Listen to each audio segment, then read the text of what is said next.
السلام علیکم۔ آج میں تارا جو ایک سچی کہانی ہے، تارا یا جلتا آگ کا دریا، اس کا پارٹ نمبر 23 پیش کروں گی۔ اور اس سے پہلے جو ہے پارٹ نمبر 22 میں کے جو اینڈ میں ہوا وہ تھوڑا سا میں آپ کو بتاؤں گی۔ تو جیسے کہ پارٹ نمبر 22 کے اینڈ میں ہوا کہ بابر جو تھا وہ اپنی بہت ہی پیاری لاڈلی بیوی جو تھی نینا،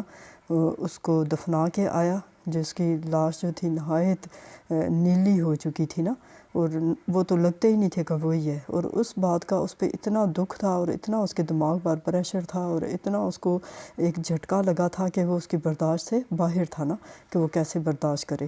کیونکہ آدمی تھا اس لیے وہ رونے پیٹنے تو کر نہیں تھا سکتا، لیکن بہت زیادہ برداشت کرنے کے باوجود اس کی حالت بہت زیادہ خراب تھی نا۔ تو اسی وجہ سے جب وہ نینا کی تدفین کرنے کے بعد گھر آتا ہے تو وہ کسی سے کوئی بات نہیں کرتا نا، حالانکہ ساری اس کو عورتیں کہتی ہیں کہ تارا نے اس کو مار دیا یہ وہ، لیکن وہ کسی کی بات کا کوئی جواب نہیں دیتا اور اپنے آپ کو جا کر کمرے میں بند کر لیتا ہے، اندر سے کنڈی لگا لیتا ہے۔ اب اس کے آگے کیا ہوا وہ پارٹ نمبر 23 میں آپ کو بتاتی ہوں کہ تارا جو تھی اب سخت پریشان تھی کہ یہ اس کے لیے ایک نئی آزمائش جو تھی اللہ تعالیٰ نے بنا دی تھی کہ اس کی سوتن نینا ایک دم سے فوت ہو گئی تھی، اور یہ تو کسی کے خواب و خیال میں بھی نہیں تھا کہ اس طرح سے ایک دم سے وہ جو ہے نا ایسے فوت ہو جائے گی، اور ساتھ ہی اس کی بچی جو تھی وہ بھی پیدائش سے پہلی فوت ہو گئی۔ تو یہ جو سی سچویشن نینا کے لیے بہت کڑی تھی نا، کہ وہ ایک یہ نہا امتحان جو اس کے سر پہ چلا ہے وہ اس کو کیسے برداشت کرے گی اور کیسے جو ہے نا اس سے نپٹے گی، کیونکہ اس کو بابر کے رویے کا بالکل بھی اندازہ نہیں تھا کہ بابر اس کے ساتھ کیا سلوک کرے گا نا، کیونکہ اتنا بڑا حادثہ بابر کے عدم موجودگی میں جو تھا ہو گیا تھا، اور اوپر سے ہر کوئی نینا کو جو تھا کہہ رہے تھے کہ نینا کی وجہ سے مر گئی، تارا جو تھی اس نے نینا کو مار دیا، نینا مری تارا کی وجہ سے، اور نازو جو تھی وہ بھی بیچ میں شامل تھی جو کہ دشمن تھی تارا کی۔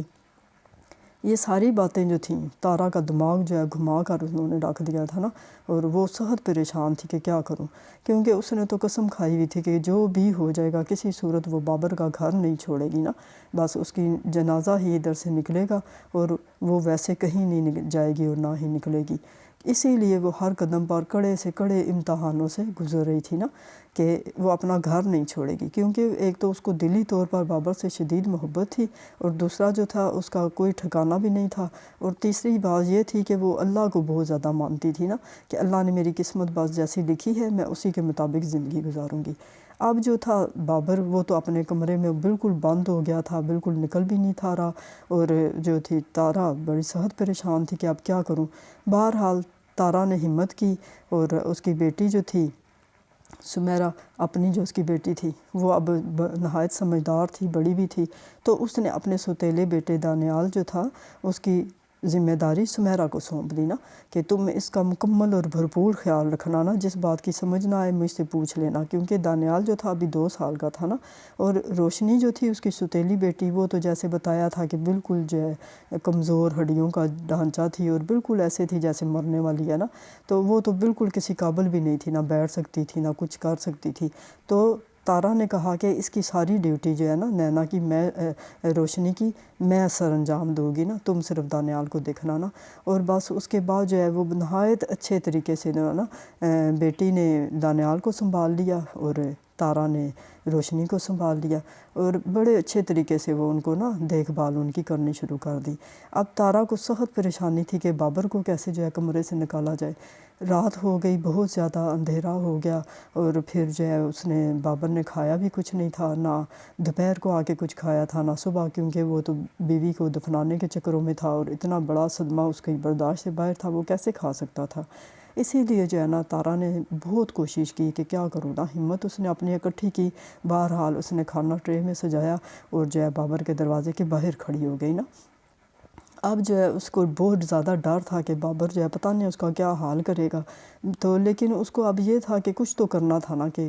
کوئی تو قدم اٹھانا تھا نا، اس وجہ سے اس نے جا کر بابر کا دروازہ کھٹکانا شروع کر دیا۔ اب اندر سے کوئی جواب نہیں تھی کسی قسم کا نا، کوئی اس کو رسپانس نہیں مل رہا تھا، لیکن بہرحال وہ اپنی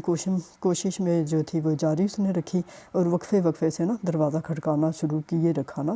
تاکہ بابر کھول دے یا کوئی بات تو اس کو کرے۔ آخر جو ہے کافی دیر کے بعد جو ہے نا بابر دروازہ کھولتا ہے اور تارا جو تھی بابر کا حلیہ دیکھ کر دنگ رہ جاتی ہے، لال سرخ آنکھیں، بکھرے بال، اور بالکل ایسے جیسے کوئی جو ہے نا دیوانہ مریض ہوتا ہے نا، تو وہ تو ششدر رہ جاتی ہے اس کا حلیہ دیکھ کر۔ اب اس کو یہ تو نہیں تھا اندازہ کہ اتنا زیادہ برا حال ہو جائے گا نا بابر کا۔